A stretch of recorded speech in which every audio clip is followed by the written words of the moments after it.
Good morning. It is good to see you here this morning. As we all do, we have a good blend of those who call this congregation home and those who are our guests. And either way that goes with you this morning, we want you to know that we are happy that you are with us. And for those of you who are our guests, we're happy that you are here. It is important that we see you here. And we invite you back every opportunity that you have to come and to be with us here at Twin Creeks.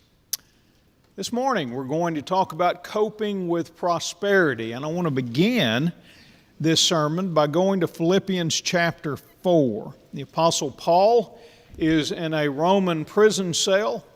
Actually, he is under kind of a house arrest kind of a thing. Things are going to get worse for him, but right now, they're not as bad as they are going to get, but it is still a very serious situation for him. And throughout the book of Philippians, you see people who are these Philippian folks are concerned about him, and rightly so. We would understand that, wouldn't we? Here's a man who's had a wonderful relationship with this church for a long time, and now he is under incarceration. And so it's understandable that they would be concerned about him. And they have expressed that concern to him, no doubt not only verbally, but also definitely in the care that they have shown for him. And he notes that that care has been shown to him several times, time after time. And so with that in mind then, we go to Philippians chapter 4 and we read in verse 10. He says, "But I rejoiced in the Lord greatly that now at last your care for me has flourished again. Though you surely did care, but you lacked opportunity. Not that I speak in regard to need, for I have learned in whatever state I am to be content. I know how to be abased, and I know how to abound. Everywhere in all things I have learned both to be full and to be hungry, both to abound and to suffer need." And then that wonderful statement in verse 13, "I can do all things through Christ who strengthens me." Paul is appreciative to these people for what they have done for him. And he wants them to know how much their continual care has meant to him. But what he wants them to know, and he says there, it's not like I couldn't have done without it. It's not like that I really, really needed the care. Now, he's not saying there in that passage that he could just kind of slough this off, that's not important to him and all of that. What he's saying is, and he expresses it as he goes down in those verses, his point is that while they come to his aid and while they are concerned about him, they need to understand that Paul is handling this well. They don't need to be concerned that Paul is going to somehow lose his faith, or that Paul is just going to give up on himself and give up on the work that he has committed himself to, or give up, on the Lord. He's not going to do that. And they need to understand, as they are expressing this concern to him, that is a concern that they don't need to have.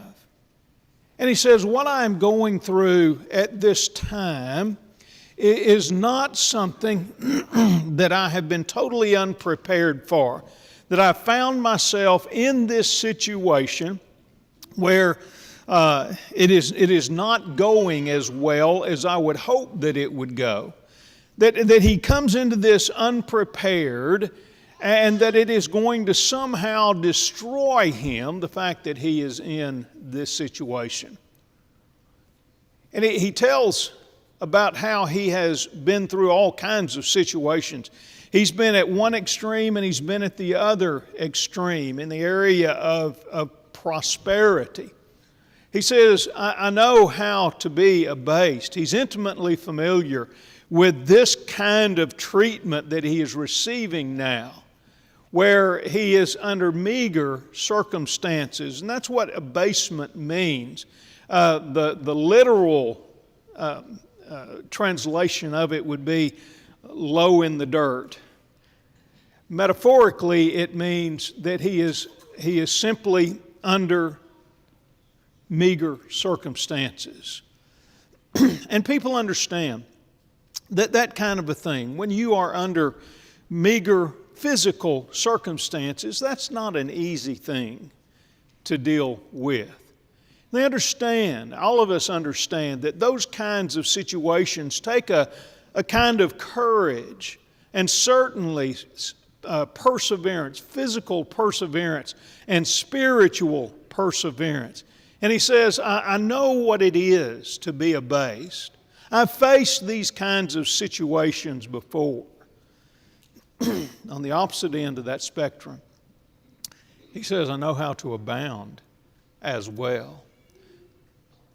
This word, Greek word behind abound, means to have an overflow. He knows what it is to have not only what he needs, but even an overflow of those things where he has things that he really doesn't even need. And that's prosperity. And I tell you, abounding seems easier to us than abasement, doesn't it? I've never heard someone say, Lord, help me in my prosperity. Lord, I'm not handling this prosperity very well. Lord, I need your help in this situation. I know of no books that are titled How to Cope with Unexpected Prosperity. I know of no books that ask why good things happen to good people. I know no books that talk about praying through prosperity. Why? Because that kind of thing seems easy to us. But I would suggest to you that in some ways, it may be more difficult to deal day after day after day with prosperity than it would be to deal with poverty. Jesus, I think, recognizes this in Matthew chapter 19, verses 23 and 24, where he has come into contact, and his disciples have come into contact with a young man who is prosperous, who knows what it is to abound. And they have seen him go away from Jesus Christ because of his prosperity and what Jesus tells him about what he needs to do with his wealth that is separating him from following after Jesus Christ. And the disciples see this. And Jesus says to his disciples about this man and about really all who would be like him, and in fact all people who have an abundance of things. In verse 23 he says to his disciples, "Assuredly I say to you that it is hard for a rich man to enter the kingdom of heaven. And again I say to you, it is easier for a camel to go through the eye of a needle than for a rich man to enter the kingdom of heaven." Jesus doesn't say here that it is an impossible thing for a rich man to enter into heaven. What he says, though, is that we need to understand in prosperity that there is a difficulty in our being the kind of people of faith and dependence on God and on Jesus Christ that is going to cause us to do what we need to do to meet those conditions whereby we are saved. That statement in verse 24 about it being harder to go through for the camel to go through the eye of the needle than it is for a rich man to enter the kingdom of heaven. What exactly that means, there's a lot of discussion about that. There is an idea that there was a place in the wall of Jerusalem, an entrance that was so low that camels had to get on their knees to go through, and it was a difficult situation. I've heard others who have said no, that there was no such gate as that. Jeremy can give us the information on that. He's our church expert on that thing. The only other option that I can see is it's hard for a camel to go through the eye of a needle, and that would seem to be pretty much impossible. But whatever he means there, what he's talking about is something that is extremely difficult. And the rich need to understand how difficult it is because of that unwillingness to give up what needs to be given up or to use what we have in the way that Jesus said to use it. That's difficult for people who have a lot. And there in Philippians 4 and verse 11, he says, I have learned to live in prosperity, as I have learned to live in this abasement, this poverty. Whether you're talking about dealing with poverty or dealing with prosperity. And I think especially in dealing with prosperity, we have to learn how to do that. We're going to talk about that this morning. You wonder, well, you're talking about rich folks here. What does that have to do with me? I can take a nap now through this and all this talk about rich folks. Well, we need to realize what riches are about. The first key to understanding prosperity is to be aware of how prosperous each and every one of us are. In Luke chapter 3, verses 10 and 11, we find the instruction to those who are pursuing the kingdom of God, what their responsibility is. And he says there, if you have 2 coats, give one of those coats to someone else. And if you have more than enough food that you can eat in a day, then give some of that food to someone else. And there's your idea of loving your neighbor and the responsibility that we have for that. And John says that's what God expects of His people. That's what it means to be a child of God in this regard. And so what are 2 coats? What is more than enough food for us? In biblical definition, it is prosperity. And what does that mean? It means that we are all rich. I want you to go over to Ecclesiastes chapter 2. I think in Ecclesiastes chapter 2, we see, kind of hits home to us just how prosperous we are. Ecclesiastes chapter 2, Solomon is looking for the meaning of life. What is life all about? And he comes up with this idea that perhaps life is about the accumulation of things. And if there was ever anyone who could test that out to see if true life, true happiness, true joy, true prosperity in life is through the getting of things, anyone could ever test that out, it would have been Solomon. And so he says, beginning in verse 5, I made myself gardens and orchards.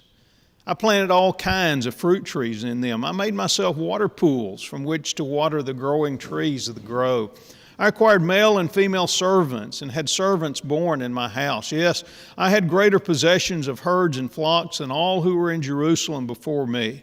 Also gathered for myself silver and gold and the special treasures of kings and of the provinces. I acquired male and female singers, the delights of the sons of men, and musical instruments of all kind.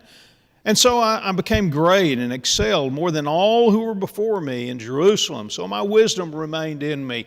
We read that, what Solomon says there, and I don't know about you, but I think, man, it'd been nice to be Solomon, wouldn't it? It'd been nice to have the things that Solomon has.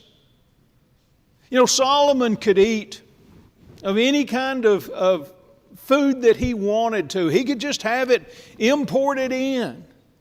It didn't have to be native to the land of Israel. Solomon could afford to eat things that were considered delicacies. I'll tell you what Solomon didn't have. He didn't have an H-E-B a mile from his house like I do. He didn't have a Kroger marketplace right around the corner. I would imagine that if Solomon was able to go into the kind of places that we can go into without even thinking about it, his jaw would have dropped at what we have. Accumulating male and female singers. How many songs do you have on your phone? I would just be willing to say that you have more songs available to you that you could get to in about 10 seconds than Solomon ever dreamed of having. All of the male and female servants that were surrounding him. We have those too, don't we? They're just called Siri and the internet and all those kind of things. Here's what I'm telling you. You look on that list, you don't see anything on that list that Solomon had that we don't have in more, maybe the silver and gold. Other than that, nothing Solomon had that we don't have in even more abundance. What am I saying to you? What I'm saying to you is we are rich. And what that means is what Jesus said there in Matthew 19, verses 23 and 24, about how difficult it is to get into the kingdom of heaven. That didn't just apply to that rich young ruler. It didn't just apply to Solomon. It applies to every single one of us. Do you realize that if you live in the United States and you have anything pretty much at all, you are in the top 1% of prosperity in the world? At least 99% of the world doesn't have what you have.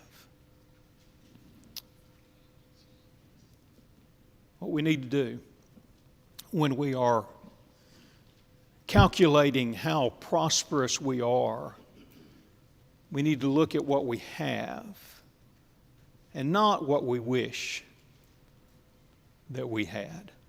And so be aware of how much you have. Secondly, in order to cope with prosperity, we need to take care of what we have. In 1 Peter chapter 4 and verse 10, we find the biblical idea of stewardship. Go over there, 1 Peter chapter 4. 1 Peter 4 and verse 10 says, "As each one has received a gift, minister it to one another as good stewards of the manifold grace of God." Now, steward, you were a steward when someone gave you something with the understanding that what they were giving to you was to be used. It was dedicated to whoever gave it to you, and you were to use it in order to further their well-being. The steward was the principal servant in a house. And the master just kind of turned everything over to him. That's the way it worked. The master didn't go out and buy his own things, and he didn't go out, he didn't check his own checkbook and all that kind of stuff. He had someone that he gave the responsibility of doing those things. He didn't order around all of the servants in the house. He had someone who was in charge of doing that. And so the master would just give to that steward, that man in charge, authority over everything, with the understanding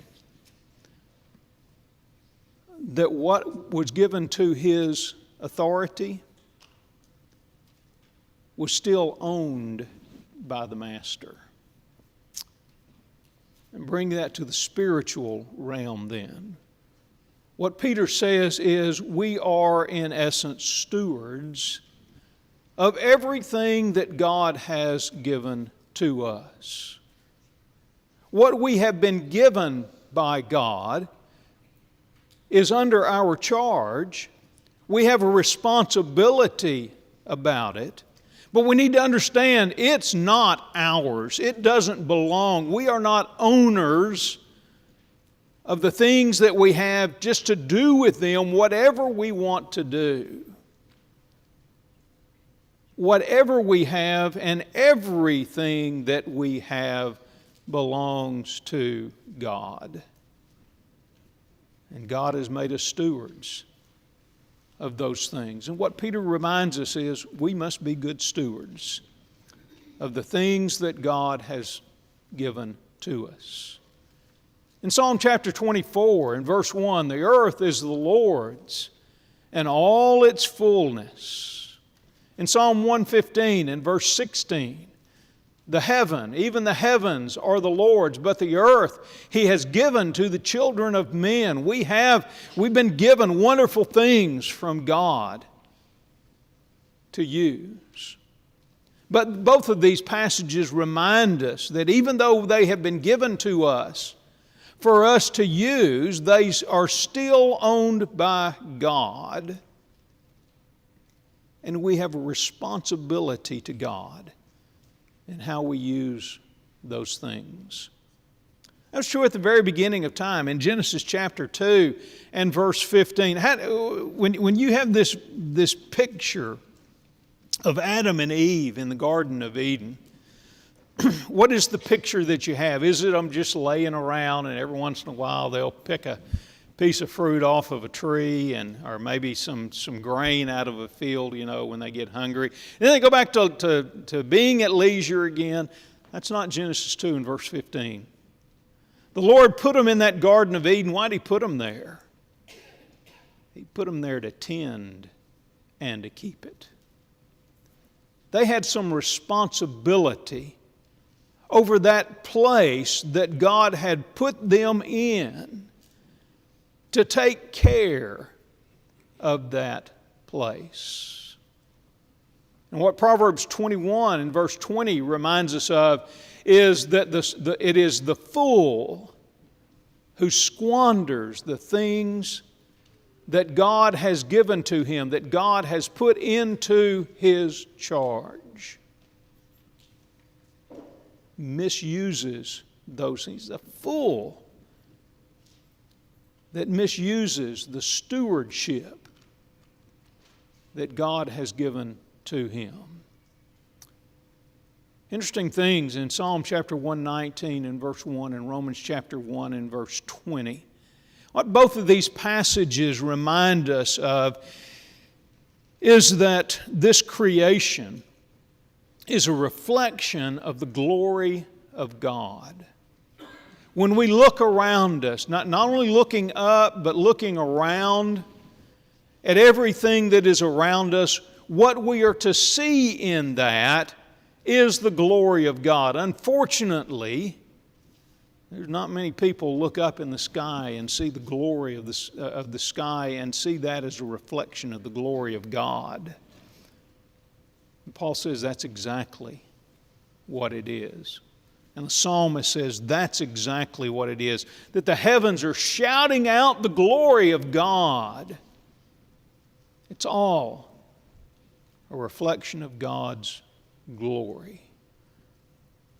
And what the Bible reminds us in passage after passage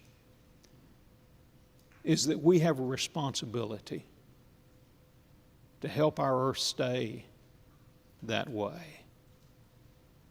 There is something very unchristian about throwing your trash, let's just get practical with it, throwing your trash out the car window. There's just something very unchristian, ungodly about just wasting stuff that God has put into our charge. If we do something that in some way debases the glory of what God has created, then we have misplaced or mistreated the glory of God. Point, take care of what you have. How are we going to cope with prosperity? Well, thirdly, we do not spend what we do not have. And man alive, is that a lesson our society needs to learn or not? You see, we live in prosperous times. Again, we are the most prosperous people by and large in all the world. Proverbs 14 and verse 20 says that the rich man has many friends. And that is true individually, but I'll tell you, we got a lot of people who want to be our friends corporately too, don't we?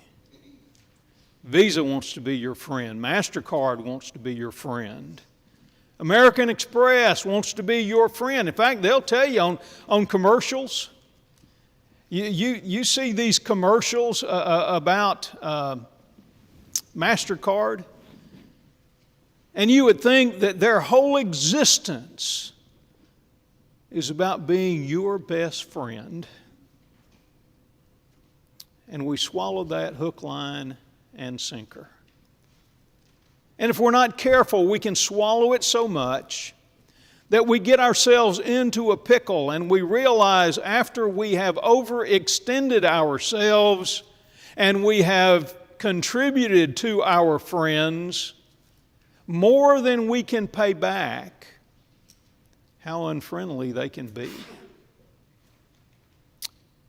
And we're reminded of Proverbs chapter 22 and verse 7, the borrower is servant to the lender. That was true 3,000 years ago when Solomon wrote it, and it is so very true today. We have people in the freest country in the world that are in abject slavery because they owe to those people what they cannot pay. Romans 13 and verse 8 says, "Owe no one anything except to love one another." I do not believe, at least what I hope Paul is not saying there in that passage, is that we ought not take out a loan when we're buying an automobile that we can't pay cash for, and certainly we buy a house that we can't pay cash for, and so we put that on time payments. I hope what he's not saying there is that's wrong, and I really do believe that he's not saying that that is wrong. To owe no one anything in this context, I think what Paul is saying here, don't you dare build up a debt that you find impossible to pay. And he says that the only debt that we should ever find ourselves in that we cannot ever fully pay is the debt of love. The debt of love that we owe to Jesus Christ, the debt of love that we owe to one another. He says, don't ever let yourself feel like you have paid that debt off. And certainly don't get yourself in a situation where other kinds of debt you cannot pay. You want to cope with prosperity in a godly way, then be willing to share what you have. In 1 Timothy 6, verses 17 through 19. Go over there to that passage. 1 Timothy chapter 6 is a whole lot of practical instruction on how to deal with our prosperity. And he begins in verse 17 by saying, "Command those who are rich in this present age not to be haughty, nor to trust in uncertain riches, but in the living God, who gives us richly all things to enjoy. Let them do good, that they may be rich in good works, ready to give, willing to share, storing up for themselves a good foundation for the time to come, that they may lay hold of eternal life. He says, rich people, me and you,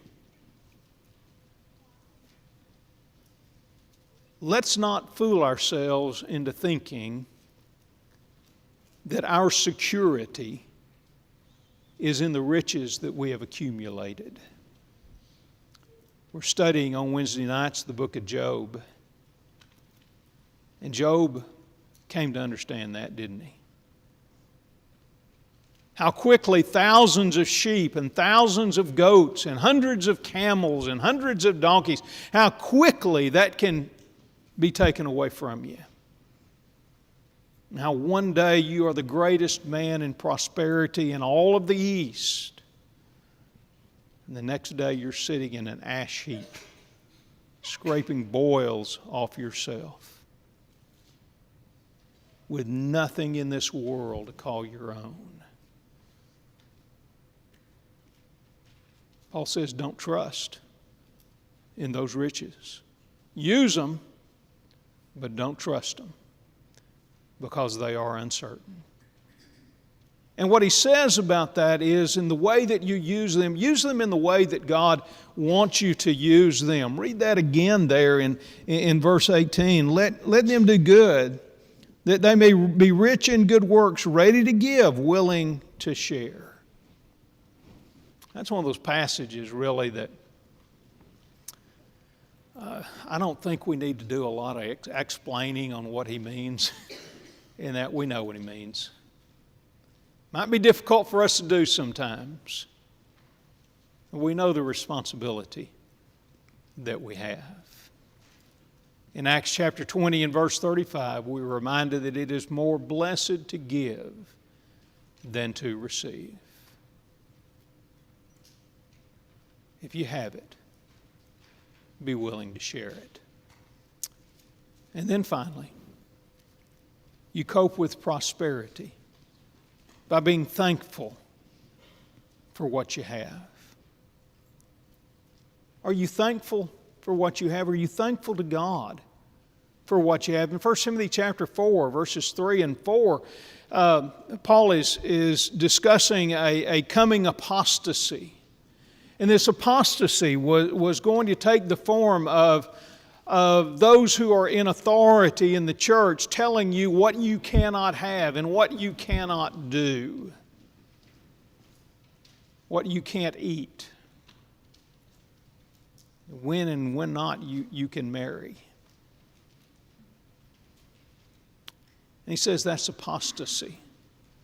For someone to take upon themselves the regulation of God's people in things that God has not regulated. To try to take away from them those things that God has given to them. And he says the truth of the matter is that everything that God has given to us is ours to use. But he adds, we use it with thanksgiving. We use it only as we have been thankful for it. Before you ever use it, whatever it is that you have, before you ever use it, express your thanksgiving to God. Are you thankful for what you have? Then be sure to tell God that you are thankful for what you have. And that's our sermon for this morning. I hope it'll be of benefit to you as you navigate this life Monday through Saturday, trying to figure out, how do I deal with the place where I am, where the Lord has allowed me to be? How do I deal with those riches that the Lord has so bountifully given to us? I'll tell you, all the wonderful riches that God has given to us, they pale in comparison to what God has offered us for eternity. The riches that we have, we're reminded time and time again in the Bible, they're going to pass away. They're going to burn up. We're going to leave those behind when we leave this place. One thing is eternal, and that's your soul. And you need to